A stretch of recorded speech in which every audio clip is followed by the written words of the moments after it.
Well done, James. Only for you guys. I actually figured it out on a call earlier today. We talking paper napkin, microfiber cloth? What do you got going there, James? What did you use to? Nope, just a little thumb. Just this guy. Okay. Yeah. Yeah.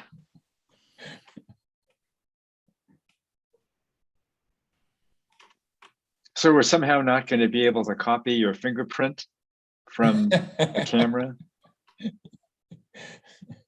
The latest in technical hacking, I guess. Yeah, I don't think my fingerprint's worth much. Oh, well, that opens up a whole nother train of thought.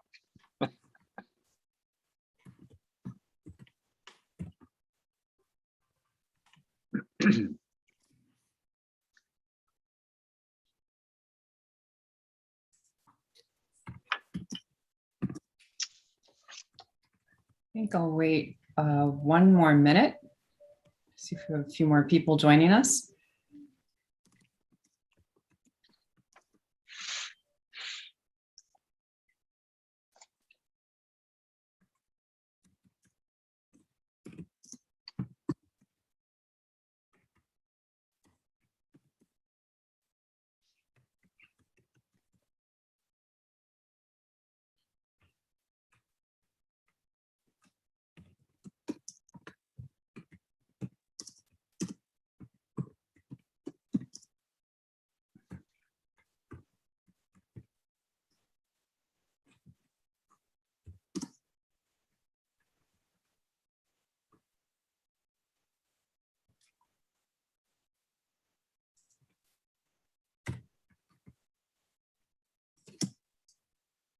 Okay, I think we've got a lot of people here, so I'm going to go ahead and get going. Welcome, everyone. Thank you for participating in the Equity and Mobility Advisory Committee for the Oregon Toll Program, which includes the Regional Mobility, thank you, Nicole, the Regional Mobility Pricing Project and I-205 Toll Project. For myself, Jessica Stanton, and on behalf of ODOT, we appreciate your time and commitment to this process. Let's begin with a centering exercise. So find a comfortable position in your chair with your back tall and relaxed. Close your eyes or softly gaze downward. Follow your breath. Feel your feet on the ground. Place your hands comfortably in your lap. Invite your mind to be still. Deeply breathe in slowly and breathe out slowly. Deeply breathe in slowly and hold it. And breathe out slowly. One more deep breath in slowly, hold it, and slowly release the air. Breathe normally again, and gently open your eyes. Thank you again to everyone who is here. We all appreciate your time and contributions to this process. So just a little bit of housekeeping. When it comes to technical help, Nick is the person to go to. Please note his phone number and his email just in case you need it later. We will be recording the entire meeting. What you say is part of the public record. The recording will be made available for public review next week. To find more information about the project, please go to oregontolling.org.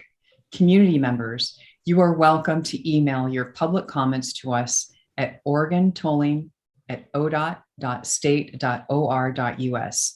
Please add committee public comment in the subject line. So as we move through our meeting today, let's keep in mind the Equity and Mobility Advisory Committee working together agreements. I love these. Listen, believe, and reflect. Accept non-closure for the moment. Speak your own truth with compassion. Listen to understand, don't listen to respond. Value and celebrate each other's experiences. Open hearts plus open minds lead to exploration of possibilities. Make space, then take space, be concise. Bring your best thinking into the room, attack the problem, not the person. Disagreement, frustration, and differences of opinion are acknowledged, explored, and addressed. So we have two proposed outcomes for this meeting today. They include, one, for the committee to further the development of a recommendation to the Oregon Transportation Commission, and two, for the committee's understanding and opportunity to provide feedback on the Regional Mobility Pricing Project Purpose and Need Statement. Let's take a look at our agenda. So we have an exciting full meeting plan for you today. Our agenda topics include, first, taking in where we have been and where we're going. And then next, today's meal, our main course, which is moving towards equity and mobility advisory recommendations. You'll see that we have a plethora of speakers today here to talk through the dynamic elements contributing to EMAC's recommendations. And then we'll hear an update from the NEPA SCUBA team about the committee's input on the Regional Mobility Pricing Project Purpose and Need Statement. And then we'll hold space for public comments and committee member updates from their work in the community. And then we'll close the meeting. So we have a full agenda. Let's go ahead and move forward. So where we have been and where we're going. So as we've done before, let's refresh our memories with the EMAC game plan. In April and May of this year, the focus was on the transit and multimodal policy strategy bucket. Then in June and July, we pivoted to neighborhood health and safety. In August, we took a deep dive into the affordability policy strategy bucket. So today, for the fall, September through November, we're reflecting and readying your first round equitable policies recommendation for the Oregon Transportation Commission. On this next slide, we're looking at images that remind us of our process and how your ideas continue to move us forward. So during the last meeting, we started with the affordability preferred policy and strategy options in the document of the same name. Then we workshopped your ideas, gathered everything we heard from you to update the document. Then based on what we heard, we updated the affordability policy and strategy options. You may notice that the icon on the far right, that we've left updates and track changes in the document. The updated affordability preferred policy and strategy options document is available for you in the meeting materials packet. And just so you know, all the updated affordability policy and strategy options have also been integrated into the new all-inclusive policy strategy document. Next slide, please. So when you look at this golden background, know that it's EMAC taking the lead with key partners supporting you. So this word cloud is a depiction of all the different layers of people, groups, and tools that are coming together to help create your EMAC recommendation. We want you to know that we recognize all these integral parts are required, and you are not alone in navigating the seas of equitable tolling. We know there's input from the community and ODOT's partnership with you and OTC's partnering and guidance for you, and then equity tools like the equity framework and the trauma-informed perspective that you are using as lenses to carry this work forward. And then of course, there is data, all the technical planning data that you review, develop, and contribute to. So with this in mind, we've gathered speakers here today to give more information and offer guidance as needed to advance the committee's recommendation. So just a friendly reminder, this is the last meeting as a committee to look at all the options before we come back together as a full committee to determine what the draft recommendation will be in October. So let's move to our today's meal, which is moving towards equity and mobility advisory committee recommendations. So with this dynamic and vital goal, we decided to serve up more than today's meal. So we're serving up more of a multi-course tasting menu. And to help us do that, we have Well, let's just look at the first topic. So ODOT and OTC's partnership with EMAC from individuals you know.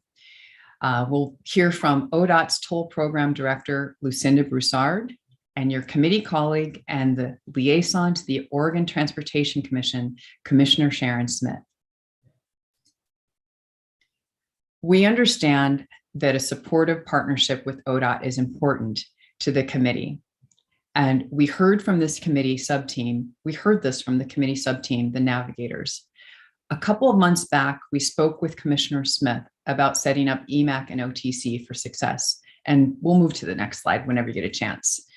So this is why we invited Lucinda and Sharon to our meeting today, so they can share with us what they need to balance within ODOT and the OTC when they receive your recommendations.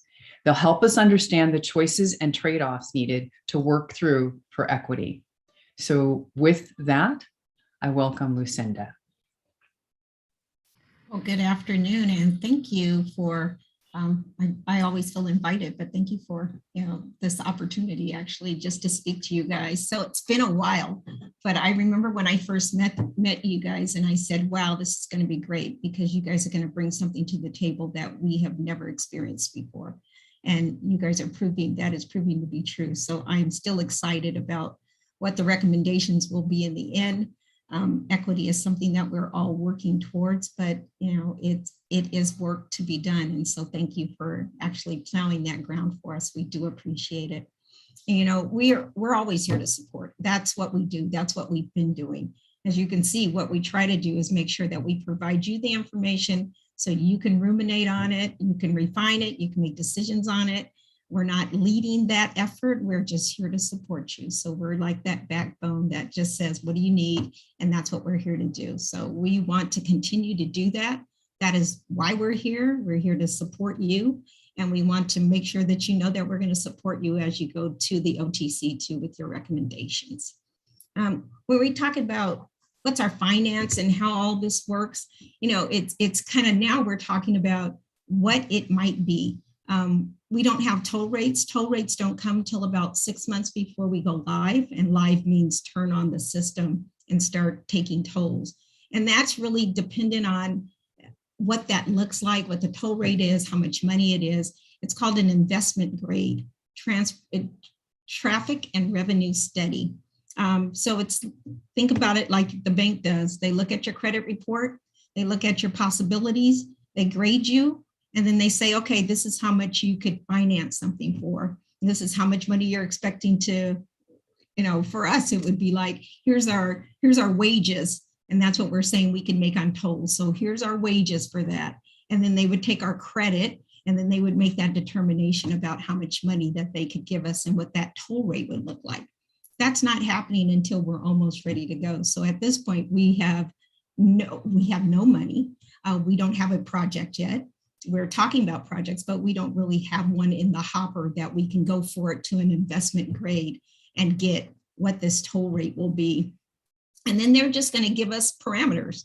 They're going to say, these are the parameters for toll rates. We're going to take all that information and go to OTC with that information to say, here's how much money we could, charge. And they're going to look at it and go, does it pay bills? Because the first thing that we have to do is, of course, pay the bills. So if we borrow money, we got to pay it back. So just like home mortgage, same idea. So they'd have to look at how much money do we have? Are we expecting to get? How much do we need to spend? And then how much do we need to keep the system going? Because it's operations and maintenance.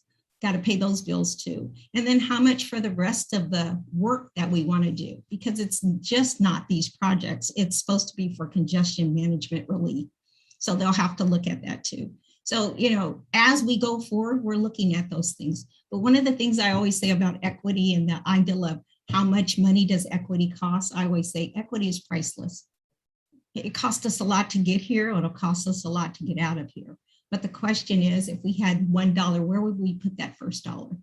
And that's what we need to know. We need to know that from you. Where would we put the first dollar? What are some of the things that we can do that are not based on financials, but that are based on just good equity practices to put in place? So we're expecting that from you guys too. Next slide. Do I have a next slide or am I a one slide girl? I'm a two slide girl today. So when we talk about delivering on day one, what can we do? As I said, we're not going to have that kind of financing until after the project goes live. But what are some of the things we could do? What partners can we partner with? What things can we get in front of? Those are the things we're looking at now. So it's not like we have a pot of money in front of us right now, but we're looking at what we can do, how we do stretch the dollars in the front end and not the back end. And just to let you know that, all the things that you're talking about for equity I'm just like, if we could do them all, that'd be great. But, there's not an endless, as I said, it's priceless. There's not an endless amount of money that we have to do all the work. But prioritizing the work is important. What things you think we should do first? I think that's paramount to what we do.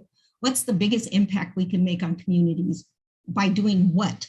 And then figuring out that cost and making sure that we're in front of OTC and saying, hey, here are some of the equity things that we think are priorities, and we'd like you to go forward with these first. So we want to be there as your support as you come up with equity measures.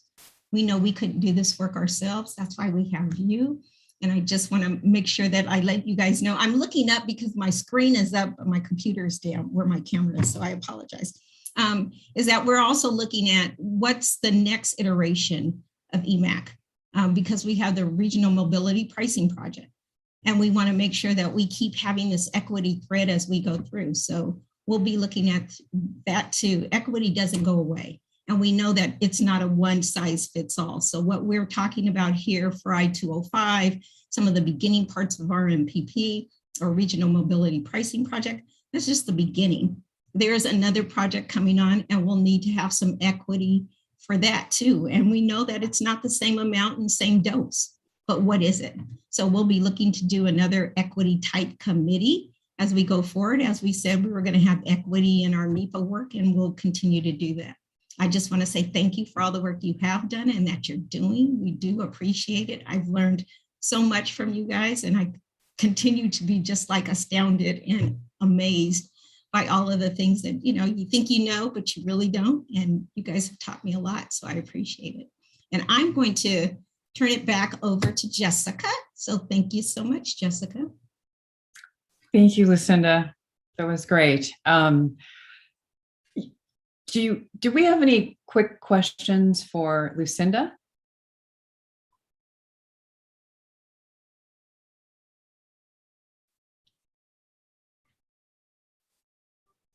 Okay. Hearing none, let's move on to Sharon. Thank you, Well, Jessica. And Lucinda, that was a great framing of where we are. Oh, I see John has a question. Maybe we'll take that before I jump in. that sounds good. I just saw that. John, would you like to ask your question? Yeah, apologies on the delayed clickety-clack stuff there. And Lucinda, you might not be the right person, but I believe I've seen this, but I just wanted to make sure. Who at ODOT is doing the Title VI analysis, right? Or are you waiting on the actual projected toll level? Because I mean, I understand we don't really know like how much and like the resources that would be drawn from it, but I imagine you're indexing other toll projects to get a sense of what the cost would be, or would that come, or who would be doing that sort of civil rights review, Title VI review of the ultimate toll product or process? And I don't know that answer. So I'm going to look for Garrett to see if he knows. I know we have the Office of Civil Rights, but I'm thinking that that's not going to touch here, that we'll be doing that through the NEPA. Where are you, Garrett? Yeah, I'm here. I'll double back on this answer, but from what I've heard before when we've looked into it, is John, you'll see part of that come through. Actually, Title VI and NEPA come from similar kind of federal law directive. And so the type of work you're seeing that'll be produced in NEPA does the analysis that would fulfill, the requirements under Title VI. Okay. So I can make sure I can get you timing on that information and when it kind of comes out. No, that makes sense. And I forgot about the NEPA, which is this umbrella. You're right. Thank you. Mm-hmm. Thank you for the question. Thanks, John. So I think well, let's hold our questions and we'll go to Sharon, and then we'll have some more time for questions after Sharon. Great. Thank you. And I was just going to say again, Lucinda, thanks for framing up kind of where we are, and sort of it feels like a chicken and egg. We don't know how much money we're going to have until we, get to that part of the study, but we're also asking for equity recommendations, and it feels like, well, we need to know how much money there is, but we don't. And so that's why I think it's really important that what we are asking for is policy direction and priorities, as opposed to spend X amount on this. That's just really not something that would be helpful at this point, but it's frustrating for everyone, I'm sure. And just wanted to give a little bit of kind of bookends for the work that the OTC does, because we aren't always the deciders. We work at the direction of the legislature and the direction of the governor, and House Bill 2017 is really the directive we've been given to implement tolling and major highway projects. So tolling is a decision that the legislature has made and tasked the OTC to implement.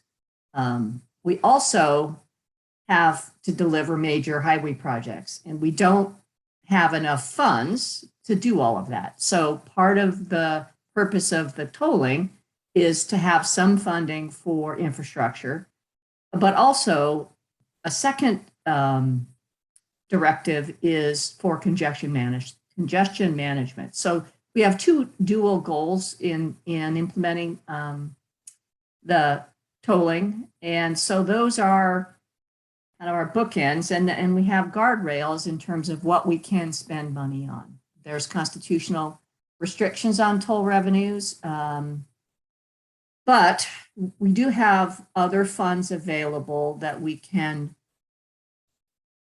look at shifting funds from other sources to fund non-tolling eligible projects. And that's something that the OTC is really willing to consider, and we are committed to equity. It's one of our key goals in our three-part strategy in the strategic plan to do that. And so keep talking about projects that may not be able to be funded by tolling, and maybe we can figure out how to pay for that. Could we go to the next slide, please? Recently, we took the largest shift at the OTC to fund non-highway in the STIP. And that is an illustration of our commitment to equity and multimodal transportation. And so just be aware that the whole OTC body really is committed to equity and funding of multimodal projects and transit, not just building highways. And so we'll be very receptive to your policy recommendations, because those are key goals in our strategic action plan. So I would turn it back to Jessica, or we can maybe open it up for roundtable conversation about what the committee is feeling or has questions about. This is a great opportunity to have questions from the committee, and also just consider this question. Thank you, Sharon. Sorry, my apologies. I want to thank you for that too.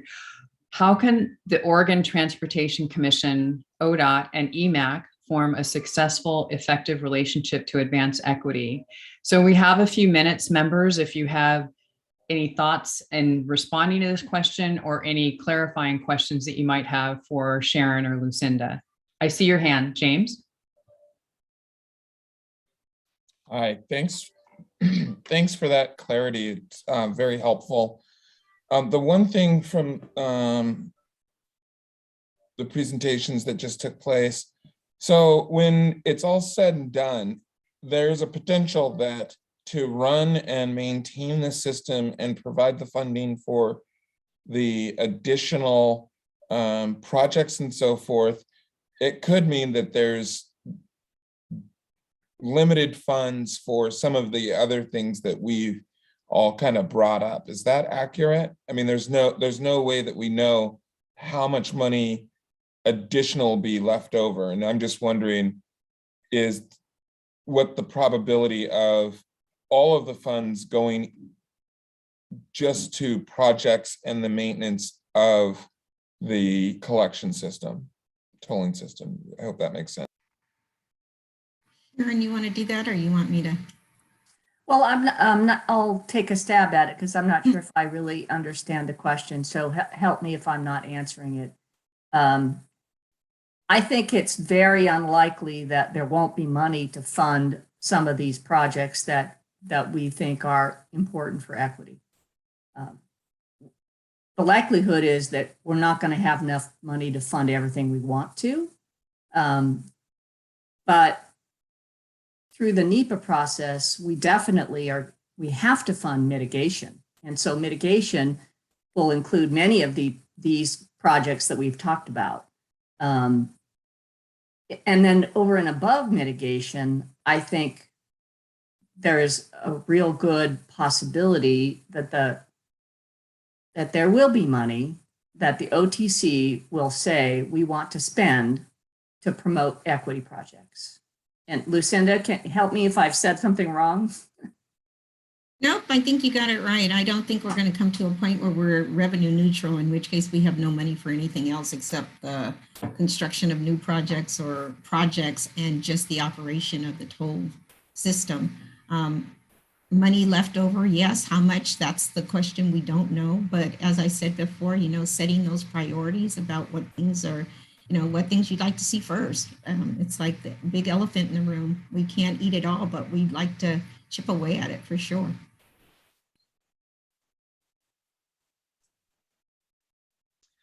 James, did we? Yeah, no, I mean, if we said for, every dollar that is collected, what percent of that needs to go to operating the system? What percent of that needs to go to live up to the stuff that's in NEPA?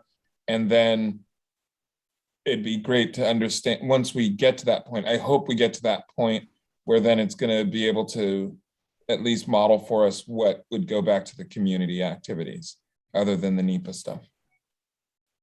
I think that's what we keep saying, the early look. We know now that, if you get $1, where does it all go? The easy stuff is there's no easy stuff because it's all unknown at this point. We don't know how much the system's going to cost. We've got to know that. We don't know what our operations and maintenance, we don't even have vendors on who are doing that. So we don't have prices on those things. I would agree with Sharon that there is, or Commissioner Smith, that there is availability of funds, and for how they're distributed afterwards, I would just bank on that there will be funds. And if you can prioritize those recommendations, then I think that will get you where you want to go. Thank you both, Lucinda and Sharon, for those answers. And James, thank you for the question. Kari, I see your hand. Can I ask you a huge favor? Can you hold that question and write it down, and we'll have a little bit more time later for discussion, and we can come back to you with that, or you can put it in the chat, and then Lucinda and Sharon can consider it while we move through to the next speakers. Okay, and that goes for anybody else. If I'm not seeing your hands raised, to keep your question in mind. We'll have more time for discussion a little bit later, so we can get through our healthy agenda here. All right, next up, we have Hannah and Jermaine, who will give us an amazing toll engagement update. Over to you, Hannah. Thanks, Jessica. Hi, everyone. Thanks for having Jermaine and I. We're going to give a little community engagement update. We have been doing a lot, and we have a lot more to do.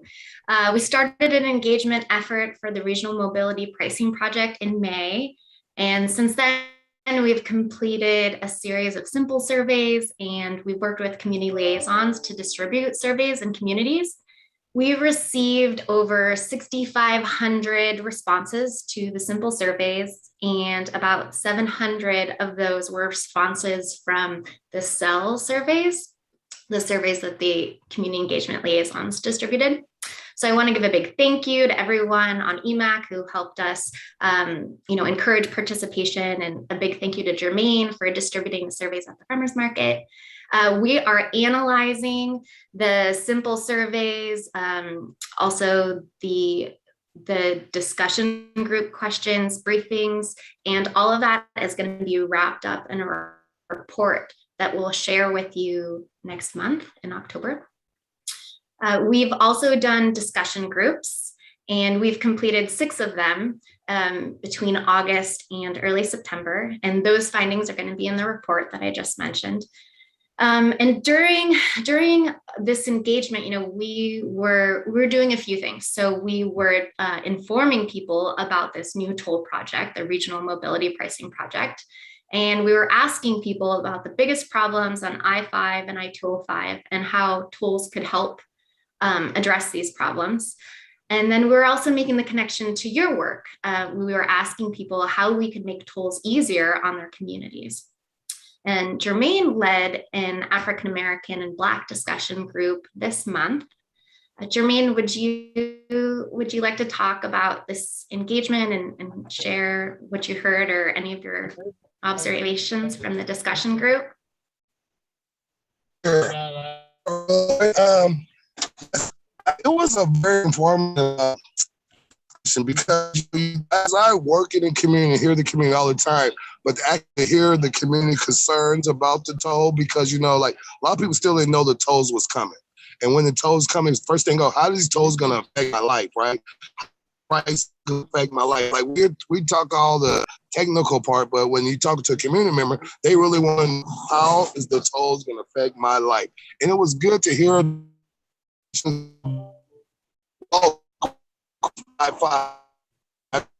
encouraged me. I think the biggest thing that was Oh no, is and Jermaine then I think once we anyone else? Jermaine, I'm so sorry. I think you're coming in and out. Well, I'm gonna go off camera. Can you guys hear me better now? Yeah, much we can better. hear you better. Much better. Sorry about that, guys. I was go off I think when I put my camera on and my speakers sometime on my telephone. Sorry about that. But anyway, I was saying the main thing our community members want to know is how this toll is going to affect my life. How, the cost of the tolls is going to be, that was the main conversation. Like, if it's costing me $4, am I continuing to go to Vancouver 2 or 3 times? We had one young lady on our discussion. She lives in Portland, works in Vancouver, go to school in Portland, works in Vancouver as a part-time job. Like, the toll will be her part-time job. So just having concerns about how the toll is going to really affect the community was huge to hear people actually discuss that. I can't wait to have that information because, I think the interesting thing, I always talk about the tolls with the community, letting them know that the tolls are coming, but not having that cost is kind of the unknown. So that's my take for this. Thank you, guys. Thanks. Thank you, Jermaine. I feel like we also had a lot of discussion in that group about enforcement and thinking about how that would work and how it could impact people if they couldn't afford to pay a toll and then they got a ticket, maybe multiple tickets, what would happen, and thinking about ways to connect with community to maybe work, for lack of a better word, work off a ticket, do community service in lieu of, having to pay the ticket. So thanks for sharing that. So we are gonna put all of the summaries together and we'll be sharing that with you, EMAC, in October. Can I get the next slide, please? Thanks. So we've also been pretty busy with community briefings. So this is for community-based organizations, and also business groups. We've done 11 briefings, and it's about 17 total organizations. We have more briefings to do this month. And we are also working on a discussion for BIPOC-focused community-based organizations in the month of October. Can I get the next slide, please? And for the regional mobility pricing project, we have regional workshops. These are getting planned for November. I think we actually have some dates. 2 of them, they'll be virtual November 9th and also November 10th. So 2 options, you can pick the one that works best for you. And we're inviting, EMAC, you are invited to attend. We'll also be inviting key agency staff, and these workshops will be open to the public as well. So we expect an invitation to one of these, or to both of these soon. Next slide, please. Great. We also have some engagement that we're planning for fall and winter.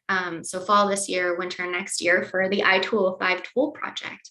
And this type of engagement will include working with the EMAC scuba team, equity discussion groups, and then project area residents through neighborhood associations and community leaders.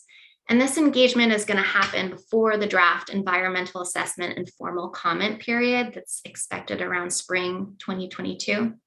And really the objectives for this engagement is to engage with project area residents and jurisdictions. And we'll do engagement on key areas of impact analysis, and we're still figuring out what that is. So lots planned. Next slide, please. And now I kind of want to focus on opportunities. You kind of heard what we've been doing to kind of share about the different projects and also your work. And so now I kind of wanted to flip the script a little bit and talk about opportunities for you, EMAC, to dig in and do some outreach and to continue to talk about your work and get feedback from the communities that you live in, work in, serve. So here's some ideas, doing outreach to your networks. We know that this isn't your full-time job, so we want to support you and give you some tools for this work, specifically, not just telling people about tolls and the toll projects and how to get engaged, but your recommendations, what types of things do we need to have to make tolls easier on communities? So we're working on a one-pager that kind of summarizes your work, and then also putting together a toolkit. So if you want to, put something out on email or social media, you have a lot to work with, if that's helpful for you. Another opportunity could be we can share the community briefings that we're doing. We did it last month, and we can do it again this month. At a minimum, where we're going, who we're talking to, and if you'd like to come, you're welcome to come, and we can share the link, and you can talk there too. So we've been doing those, and we'll continue to do them through November.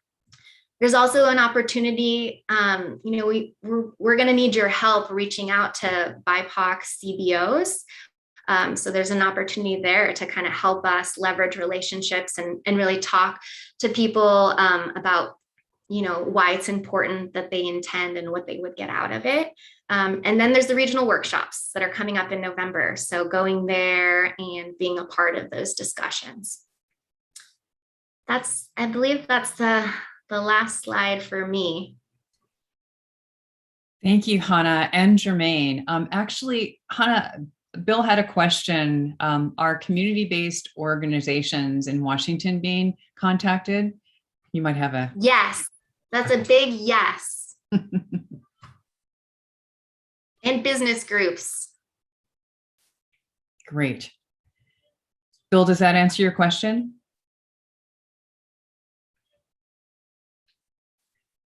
Why don't I send you the list, Bill, so you can see who we're reaching out to too.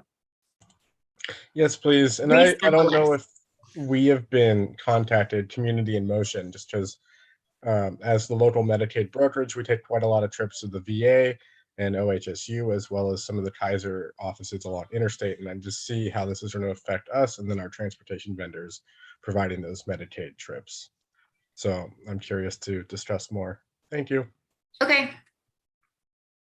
Great. Thank you for the question, Bill. And actually, I think this is a perfect segue into our discussion question number 2, which is EMAC. What tools do you have to help us deepen our engagement, and how can you help? So, Bill, you kind of kicked that off. Do you have any more thoughts you'd like to add in response to this question?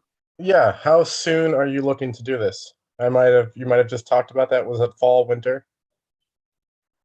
Well, we've been doing it since July.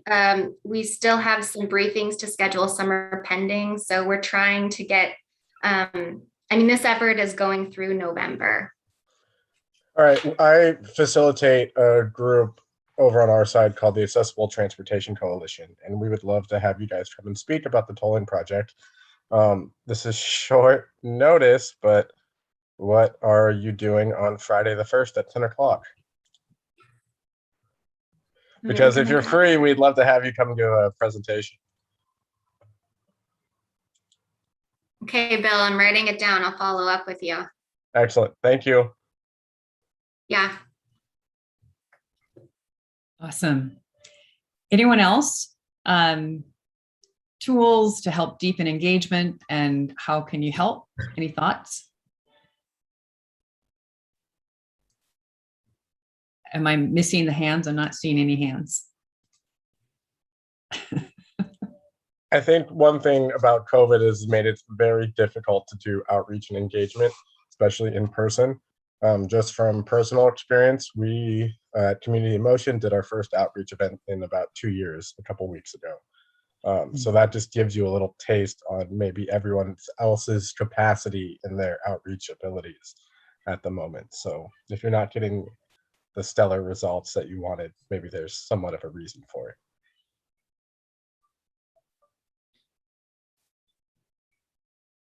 Thank you for that, Bill.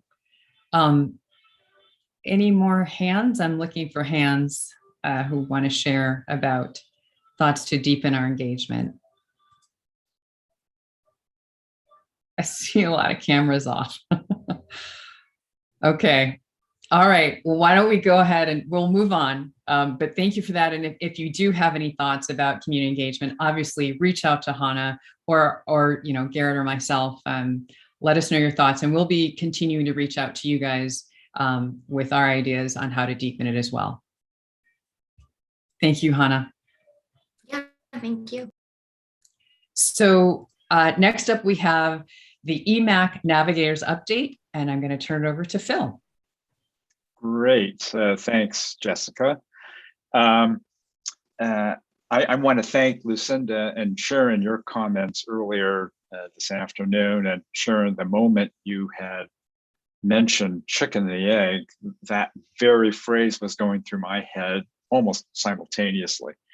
And I think in many respects, chicken and the egg sort of describes the dynamic that we were experiencing at the meeting of the Navigators just a week or two ago, because it sort of gets to that question of, well, how do you make a decision with information that you don't have, and if the information and when you get that information, so it's very much a chicken and the egg kind of process. What comes first when you're trying to decide some kind of a prioritization?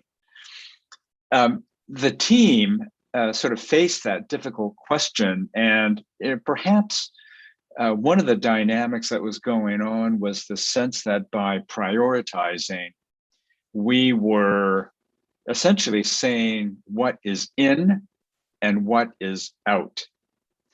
Almost a black and white, all or none kind of dynamic. And I think that's clearly not the case.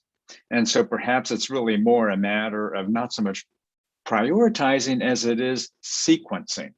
So a more nuanced kind of process where there are a number of factors that come into play, and there could be different scenarios that come up which will say one thing comes first, something else comes second, something else comes third. But all of that is dependent on information. And I think at this particular stage of the game, the Navigator team didn't really feel like it had all of the information that was necessary to even begin to think about that kind of sequencing. So I think many of the comments that have been surfaced up to this point this afternoon help to amplify the fact that all of that information is coming and is very important. It's now just a matter of how do we actually engage in this process of coming up with recommendations.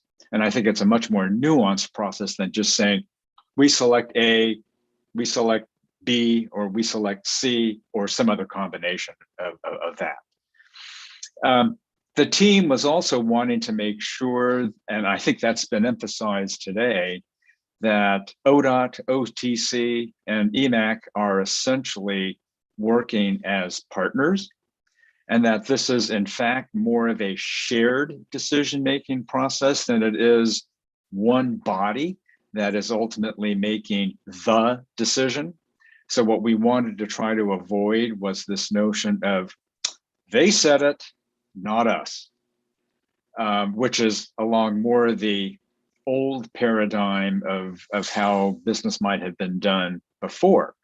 And sort of, going back to this whole concept of trauma-informed perspective, where what we're trying to do is do things differently and not cause harm in the same way that harm may have been caused before through our various processes, then, we have to kind of do this process very differently. And it may feel very differently and perhaps a little strange.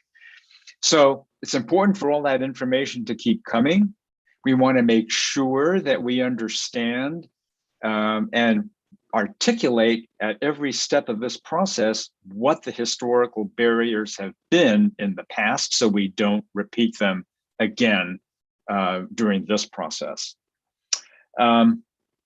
I think with that, I will stop. Because I think some of the other elements of what the Navigator team was talking about have actually surfaced in some of our earlier conversations today. Thank you for that, Phil. That was fantastic, and a perfect, integration of the things that we've been saying and the things that you all have been sharing with us as the navigators. So I hope that was helpful for everyone. We're going to go ahead and move on to the survey results. And we're going to ask Chris to step up and walk us through the survey that we recently took. Chris? All right. You guys hear me okay? Yes. All right. I'm gonna put on my earbuds just to make extra sure that you guys can hear me as crisply as possible. All right, here we go. So I'm here to share the survey results with you today, and really kind of provide a brief summary of the survey that you all took, which really the intent of it was to find out where are we with the policy and strategy recommendations to the OTC. After which I'll pass this over to Jessica for discussion. But first and foremost, I just want to thank those of you that filled out the survey. I'm curious as to how long it took you to fill it out, because there was a lot there, and we received a lot of really great input. So thanks for that input. I'm going to try to summarize some of it. Can't capture all of it, but I'll be relaying some of the common themes that we heard. So first off, some of the key takeaways were all policy and strategy options presented are important and should be included in the recommendation, as you have heard today. Remove background and descriptive text from the policy and strategy language and include an introductory or context setting section. So there's a lot of extra language that accompanies some of these policy and strategy recommendations that some of you felt, hey, let's put this at the beginning of a document that sets the groundwork for what is to come. Also consolidate policies where synergies exist or where there's a lot of kind of common themes or common ground. and overlap. So that was another theme that we heard. And then provide detailed financial information to assess the equity implications of the toll program and understand whether these strategies are truly feasible. Again, another familiar theme here that we've been talking about today. So if we go on to the next slide, you were asked to indicate where each policy and strategy is in its development. About a quarter of you, about a quarter of the responses for each of these policy and strategy options landed in more information is needed to advance it, or it needs to be rewritten. And then the remaining 3 out of 4 were majority or more, like a tie or more in terms of ready to go. So I'm going to walk you through the more information is needed to advance the policy and strategy option right now, and then we'll get into the ready to go next. So first off, design and implement an interoperable system, dedication of percentage or dollar amount for community-based organizations, implement an income-based toll program that is progressive in nature, create an integrated and easy to use fare system, regional bus on shoulder with mobility hubs for I-205, analyze toll credits for local residents in the I-205 area or toll area, and acknowledge that transit is a benefit, but may not be a viable option for everyone. So these were the ones that really kind of stood out, where the majority of you felt, or a good sizable number of you felt that, hey, we got to workshop this, more information is needed.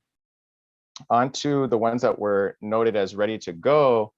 Public transit vehicles should be exempt, provide a cash-based option, and offer additional time to pay a toll bill without incurring fines. So those were some of the ones that really stood out, where it was like 90% of you felt that they were ready to go. Finally, I'll also say that there were some items where it was a majority of folks that felt that they needed to be rewritten, and that included the dedication of percentage or dollar amount of toll revenues for transit and active transportation, as well as to address diversion. We also had providing credits, exemptions, or discounts for drivers who are people experiencing low income that surfaced, a balanced approach of focusing on highways and areas further from the highway, and finally, analyzing impacts to affordability by percentage of household income. So those stood out as the ones that, like I said, a lot of folks wanted to see kind of continue to be workshopped and rewritten. Finally, some additional policy strategy options to be considered surfaced, including identifying a baseline for inequalities today to inform future measurement, forming corridor-specific community councils to help support implementation, evaluation, and equity lens application, and just being more explicit about carbon emissions and vehicle miles traveled reduction and the availability of multimodal transportation options as being key to achieving equity and congestion management, really kind of hitting that head on and make it more front and center. So that's about it from my end. I'll pass it over to Jessica to take it from here. Thank you, Chris. Appreciate that update on the survey results. So, while we have this fresh in our heads, let's do a quick pulse poll. So Nick, if you can bring up the poll, we'll do a quick pulse poll to ask, how close are we to finalizing EMAC's recommendation for the OTC in November? Are we more than halfway there? 80%, 100%, less than that. So let's just, and again, this poll is really only for the members, and we appreciate everyone just allowing the members to take this poll. So yeah, let us know what your thoughts are about that poll. And while we're doing that, I know we're going to circle back and ask some of the questions that we weren't able to ask earlier. But is everybody taking the poll? It looks like only one person has answered from what I'm reading on the screen.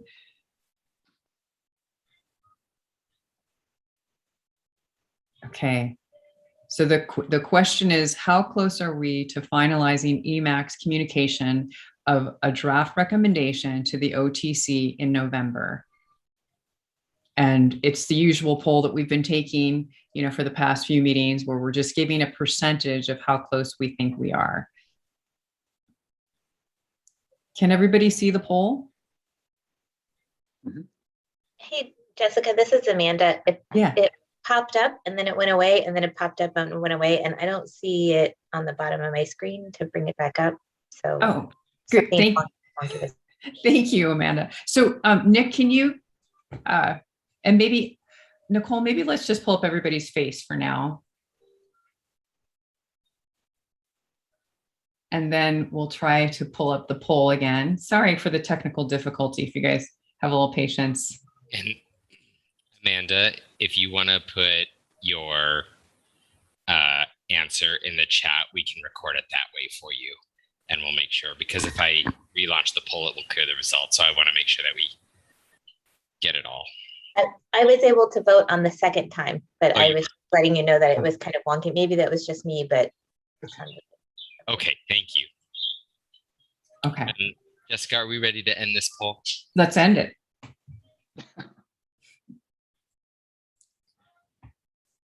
Okay. So 42% of you think that we're halfway there, and 50% of you think that we're somewhere between 60 to 80%. That's good news. And then there's some of you that think we're not even 40% there. All right, cool. So well, first of all, does anyone have any clarifying questions for Chris about the survey results?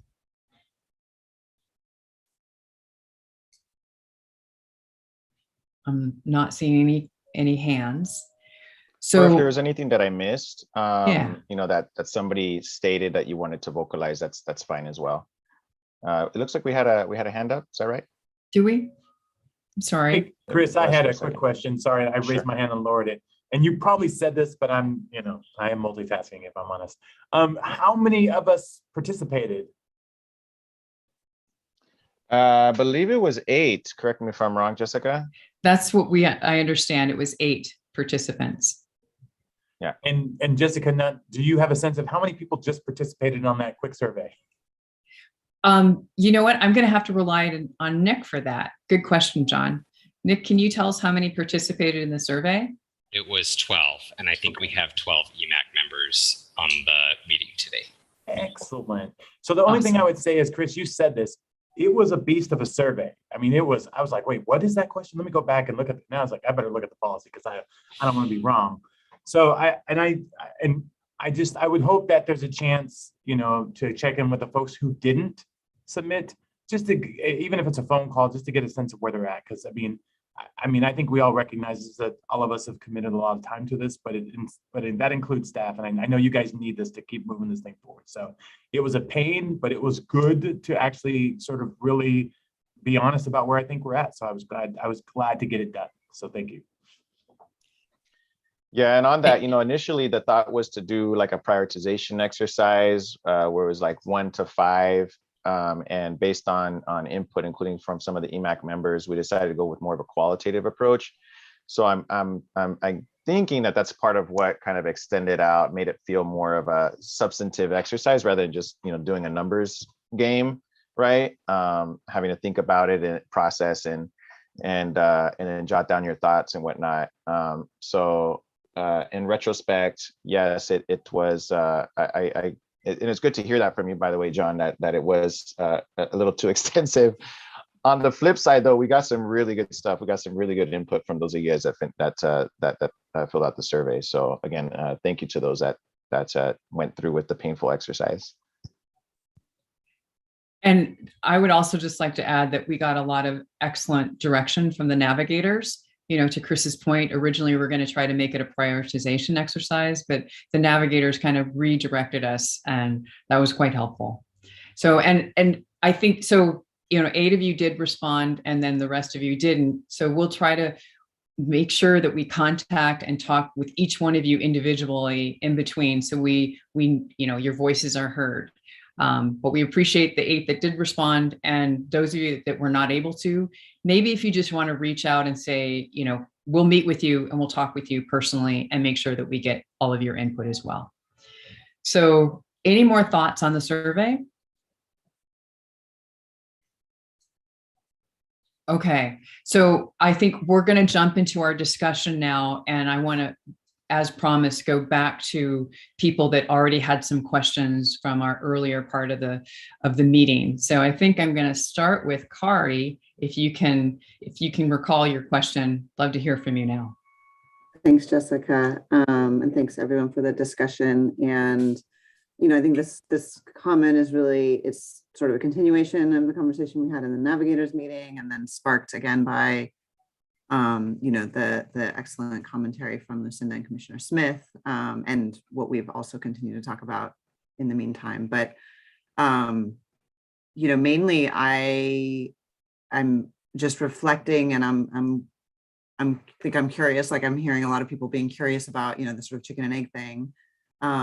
This committee has talked a lot about the need for mitigation projects to be in place before day one of tolling, and some of those projects certainly can come afterwards, but some of those ones that we've talked about being in place beforehand are pretty significant, including, I think that the last meeting or the meeting before, we talked about standing up new transit service, both in the corridor and possibly across the border to Washington. That's going to require funding and intergovernmental collaboration, in addition to the actual implementation of it. And I'm maybe a little bit caught off guard by hearing that the toll rates and therefore known potential revenue would not actually be set until 6 months before day one. So I'm wondering how these mitigation projects would be able to be implemented in time. That's going to ensure people that in the communities that we've all been discussing, the whole, the reason that this committee exists, are going to have those options available to them. When we're talking about mitigation, I'll go first, Sharon, and you can jump in, sorry. When we're talking about mitigation, those things that are part of NEPA, because that's what we're looking at, right? We're looking at the impacts to people and to the roadway during our NEPA process. Those mitigating factors will be done during the project to get it up. That has nothing to do with after. So if we needed more transit in a certain area, we'll take care of that during putting up the project, not after. So that would go before.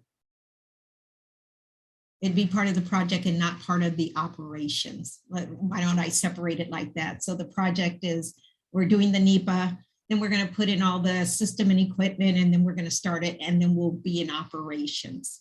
So as we're doing the project piece, when we identify things that need mitigating, that are mitigating factors through NEPA, we'll take care of those as part of the project. So if I'm hearing you correctly, some of those mitigation elements are receiving funding from somewhere else?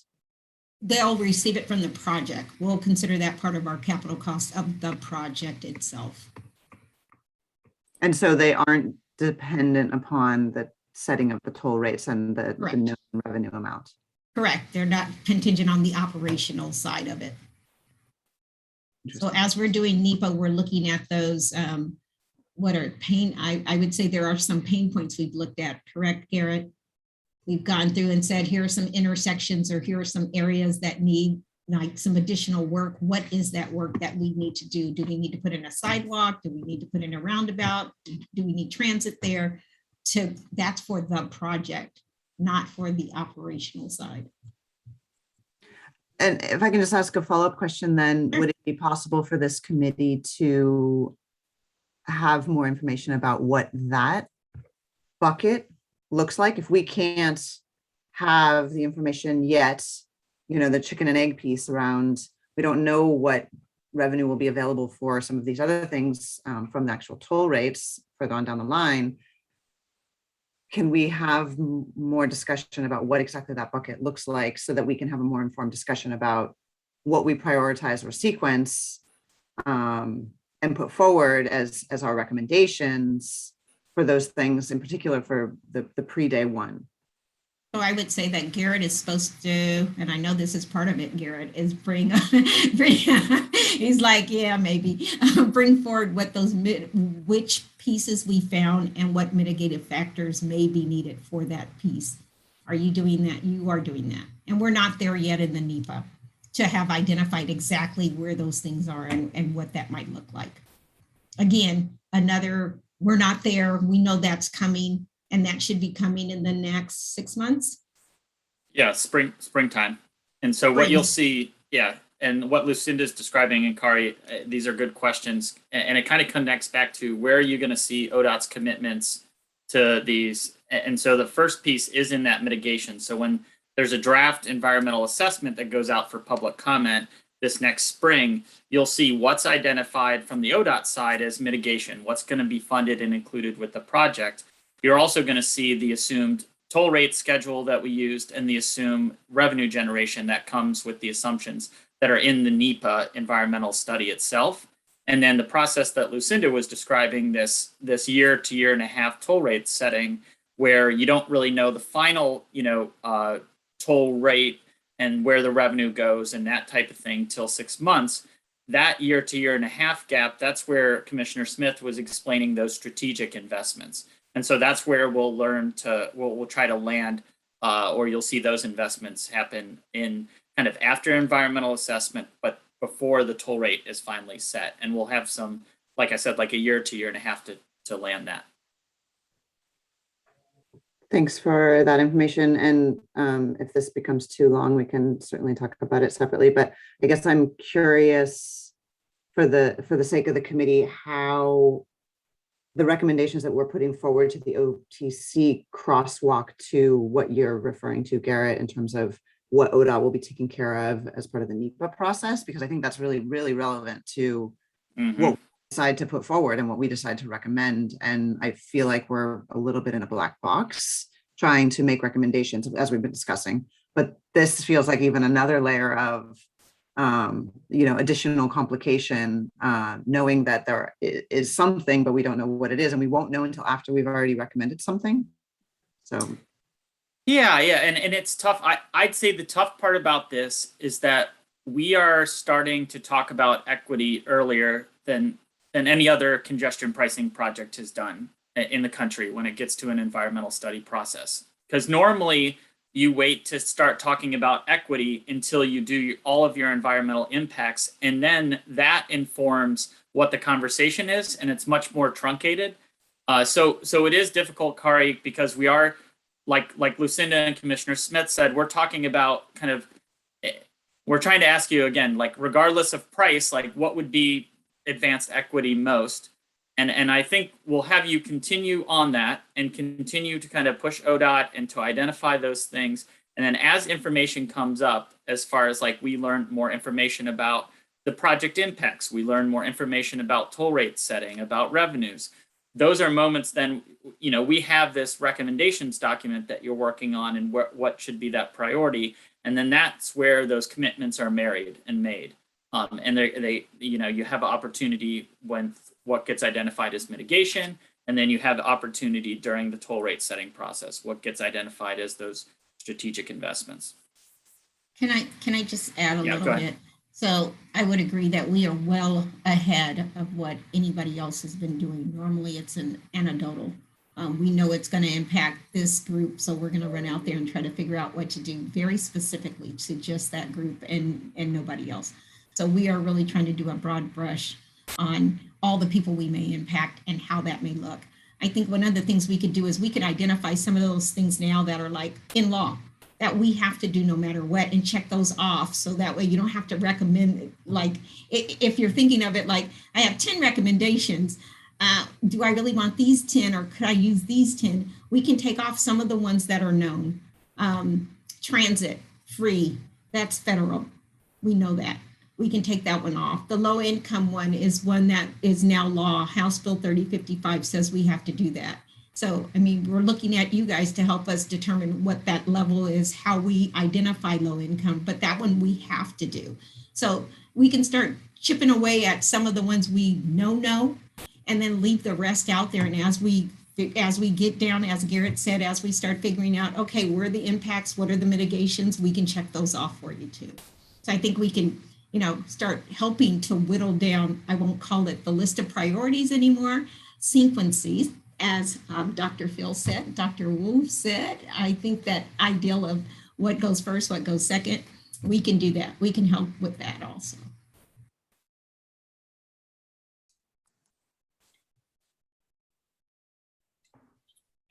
Go ahead, Sharon, I think, yes.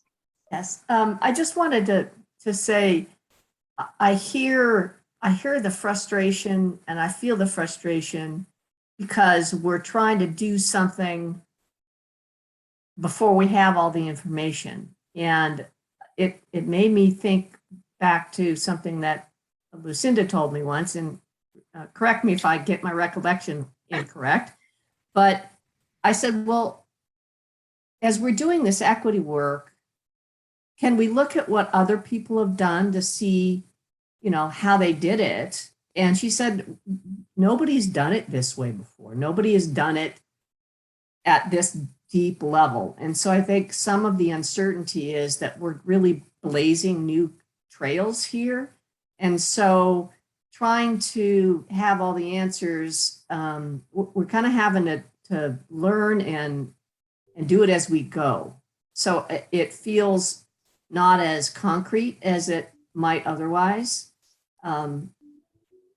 So that's one thing I wanted to say. And then I also think, I don't know if there's a process that we could have to have this committee continue on past a certain point so that once we have some of these answers, is there an opportunity for this committee to re-engage? And that's a question for Garrett, because I really think that is going to be important.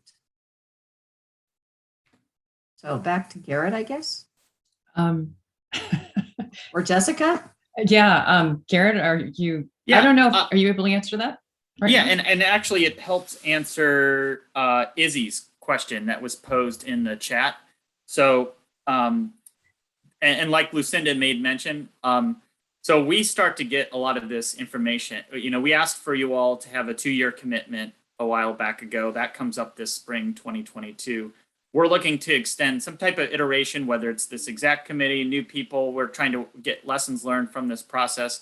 But we see a similar type of entity continuing on with the toll project through 2024. So through that environmental. So as this information comes up, as the commission is working through that toll rate setting process, we can have people that are not just theoretically or talking about it, but actually you get the information to it and you can see where those commitments can be made and that can be married. And so the only other thing I would say just to Izzy's comment is normally you set up these committees and you have one meeting with the decision makers, with like the OTC. And we were intentional about setting up this committee to where you would go to the OTC and still have time as a committee to then deliberate and understand like the feedback from it. So we really see this November as kind of like a picture in time, a snapshot. And then we'll hear feedback from the OTC and ODOT leadership. And then we'll have even more time then through this spring to develop it even further. And then after this spring, to take it the next iterative step. Thank you, Garrett. And thank you for answering Izzy's question. Izzy, does that answer your question?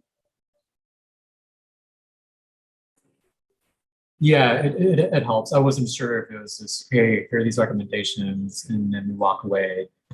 So that does help, and I really appreciate that. Thank you.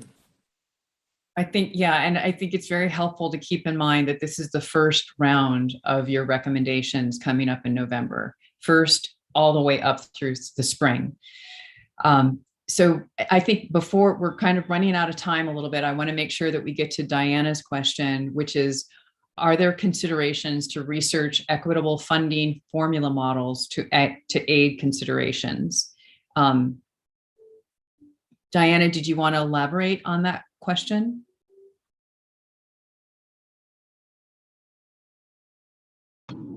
Hi, I'm multitasking. I'm sorry. Yeah, No I'm just, I don't know. Can you hear me? I can hear you. We can hear you. Oh, okay. All right. Thank you so much. I'm multitasking. I'm driving over to doggy daycare. Yeah. So, as earlier on and just kind of, how much money should go where and et cetera, it made me really, I'm really concerned that, and I'm really concerned in terms of, how funding will be equitable across the board, and how much money will be dropped in each bucket, I guess is what I'm trying to say. I think I certainly don't want to say, all of us on the call have been in committees or advisory councils where equity has always seemed to be and always has been the afterthought. Oh, well, we didn't have enough funding for X, Y, and Z under the bucket of equity. I wanted just to bring that up if there have been any considerations or make a recommendation of looking at how other scopes of work found ways to fund their initiatives by using certain types of formulas, certain types of criteria to make these really hard decisions. I don't want to see that equity is kind of funded as an afterthought.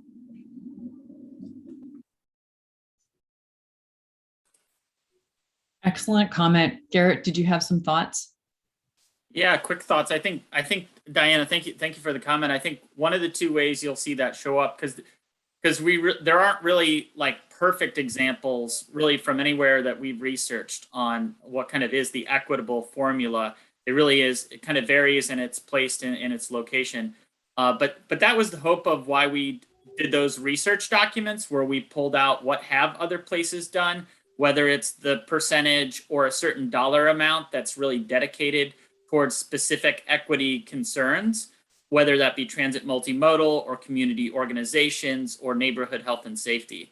And so I think that's honestly the work that this group has been doing in trying to draft these preferred options is our equity formula. It is what that could become.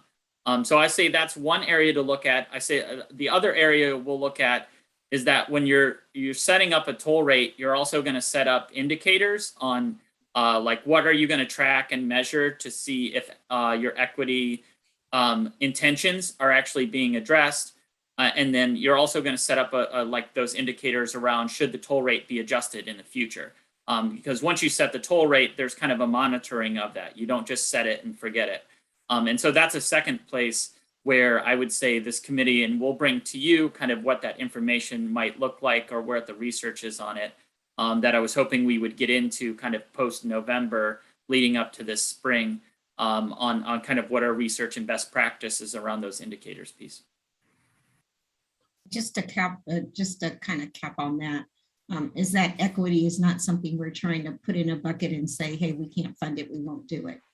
Equity is something we're trying to run through the program. And this is a great example of what we're doing here. We have you guys as a committee telling us what are equitable measures we can use in our program. Those don't go away. So I would say that the ideal of we're going to just have some equity things that we say, hey, we've identified and guess what, can't afford them, we won't do them. I think equity is what we're committed to. And I think you heard Sharon say that that is what the commission is committed to also. So we do not plan on just turning our back on your recommendations or on doing equitable measures in total. I know they sound like good words now because we have no tangible assets to it. But that's our goal is to have tangible assets and equity. Right now, I know we don't, but I'd love, the recommendations are the start and then all of our work to get them incorporated into our program. That's our goal. Yes, I agree. Thank you, Lucinda and Sharon and Garrett. Diana, I hope that answers your question, and also members, I hope that was helpful. I'm going to move us forward, and if we have a few more minutes at the end, we can talk some more and maybe address the formal question that we had. But let's move on to hear from James. for the NEPA scuba team update.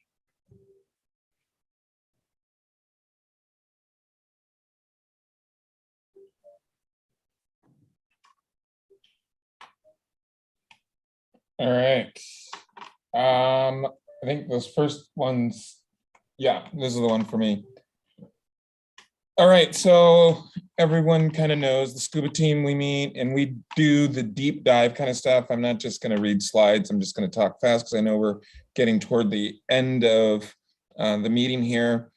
Equity, as everyone knows, as we've been talking about this whole equity is really at the heart of a lot of the work that we're doing. And so with the scuba team, excuse me, we worked a lot to really dig in deeper as far as what equity means and kind of moving that into the purpose of our work.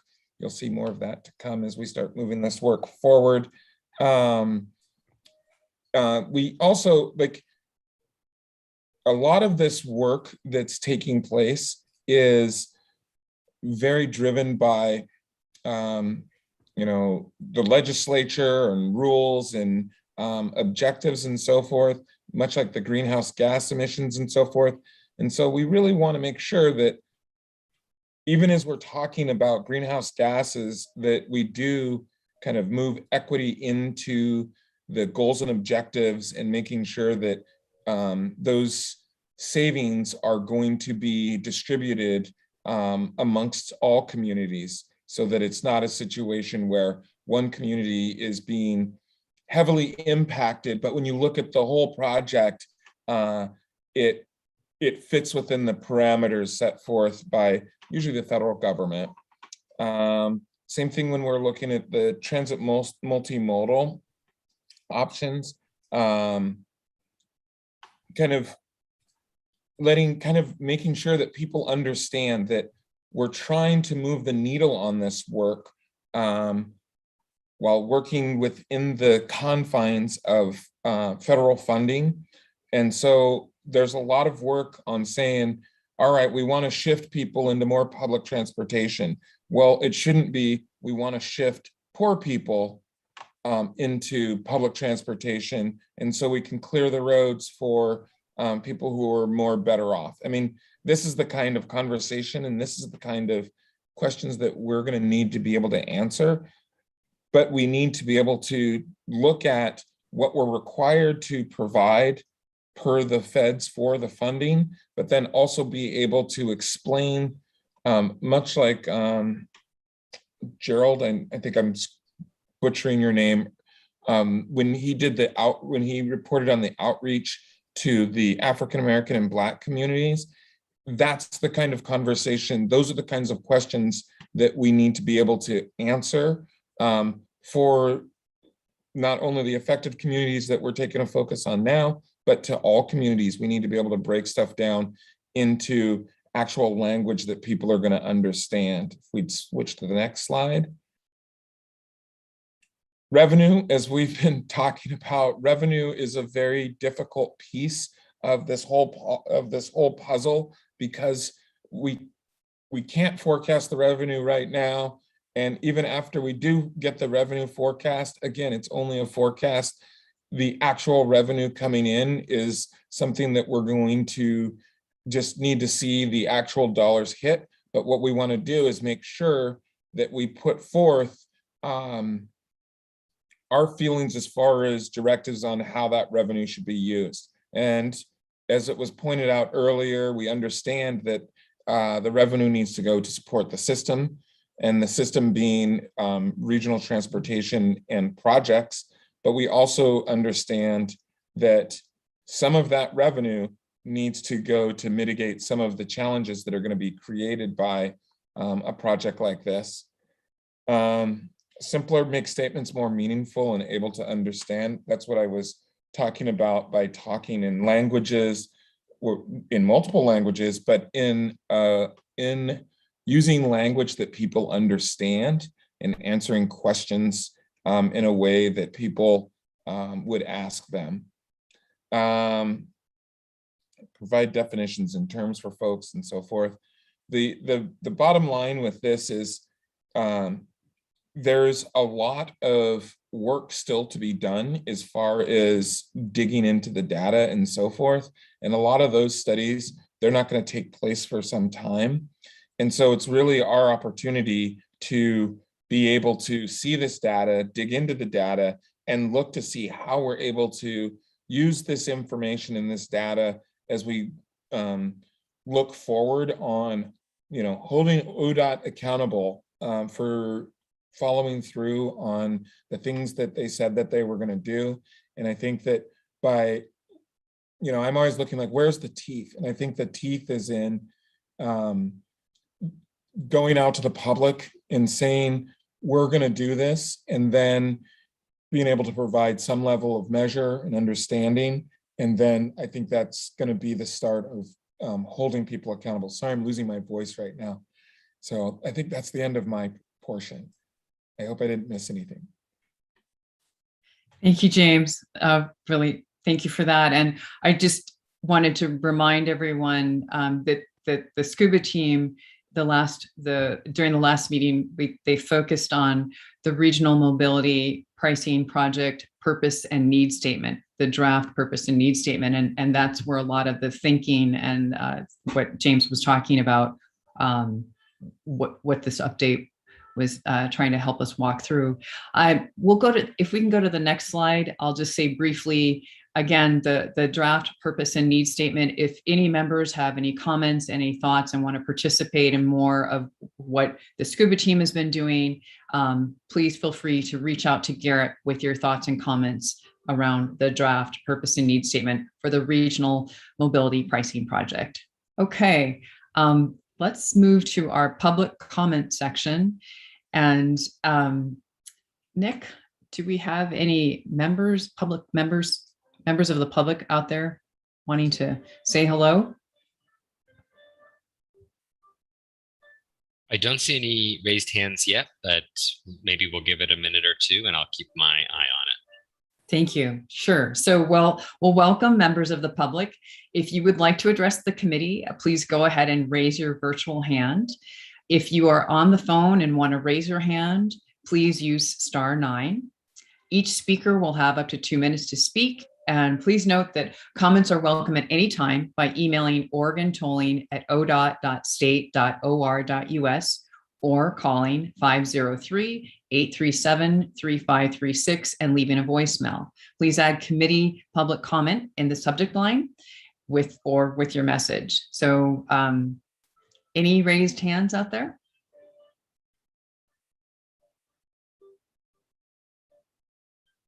Nick?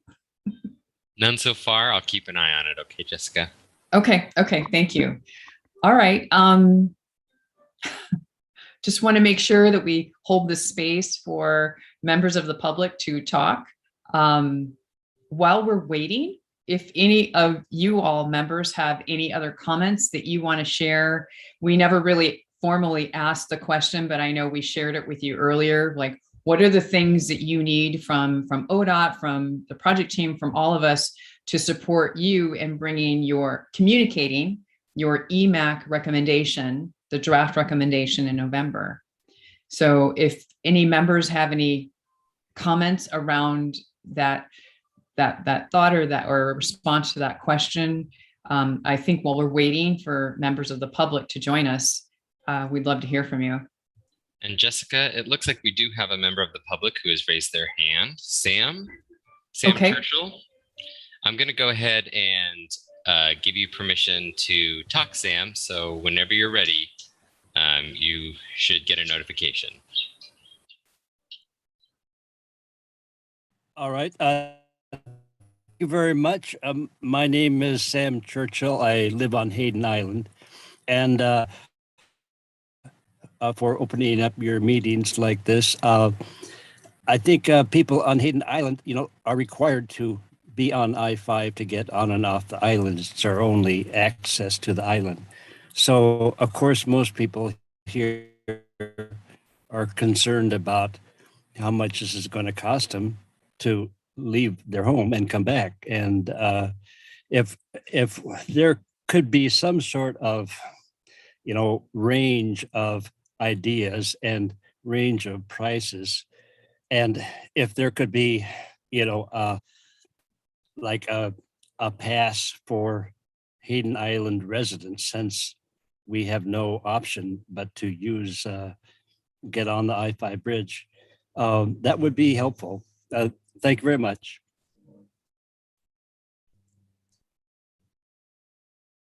Thank you, Mr. Churchill. Thank you very much for your comment. Nick, do we have anyone else? Not at this moment. Okay, we're pretty much at the end of our meeting. So I think if we're okay, I think I'm going to close the public comment period then. And any members that we have not spoken to, please do come to our next meeting. And again, reach out to OregonTolling.org. Members, is there anything that you would like to share that you're hearing in your community?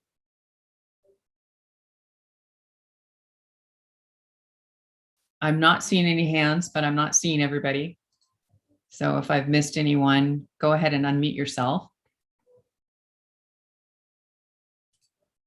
Okay, let's go ahead. Hearing none, let's move on to closing.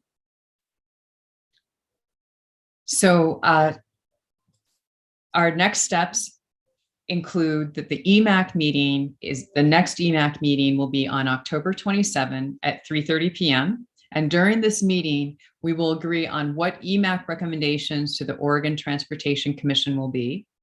And then during October, we will hold NEPA scuba team and navigator meetings. The scuba team meeting will be on October 14th, and the navigators will meet on October 15 with a second date that we will schedule soon. So kindly complete your meeting evaluation for today's meeting. We covered a lot of material. I think there's a lot of great things that were said. It was an excellent conversation. Feel free to reach out to us in any way by email or phone if we didn't get to hear from you. We love hearing from you, and we want to keep up this conversation. So closing thought for the meeting is that, and I see a comment from John. Can we get staff to provide, sorry, Yep, we can do that, John. It's for the transit multimodal work group that works alongside this project, and we can do that. Okay, perfect. All right, closing thought. We've got a lot of work to do between now and the next meeting. We hope to touch base with each one of you individually, and we look forward to seeing you in the navigators meeting and the scuba team meetings. Thank you so much for showing up today and for all the conversation. We look forward to staying in touch with you in October. Until the next time we meet. Thank you, everybody.